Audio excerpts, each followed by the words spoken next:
சொன்னார்னா டூருக்கு வர்றவங்க எல்லாம் அந்த காசு எடுத்துட்டு வந்துருங்க. டீச்சர், காசு எடுத்துட்டு வரணுமா? அப்ப இலவசமா கூட்டிட்டு போலையா? இலவசமா தானே, இலவசமா நீ கூட்டிட்டு போ, நாங்களாம் வாரோம். அவர் டூருக்கு போறதுக்கு ஒத்துக்கிட்டதே பெருசு, இதுல உன்னை இலவசமா வேற நாங்க கூட்டிட்டு போகணுமா? இங்க பாருங்க, டூருக்கு வரவங்க எல்லாரும் அவர் சொல்ற காசை மட்டும் எடுத்துட்டு வந்துருங்க, சரியா? வீட்டில் பர்மிஷன் கேட்டு வீட்டில் சரின்னு விட்டாங்கன்னா வரணும், அடவெல்லாம் பிடிச்சி வரக்கூடாது, சரியா?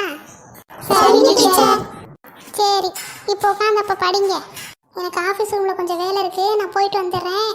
அது வரைக்கும் உட்காந்து நடத்தின லெசன்ஸில் இருக்க கொஸ்டின் ஆன்சர்லாம் படிங்க, சரியா? நான் போயிட்டு வந்துடுறேன்.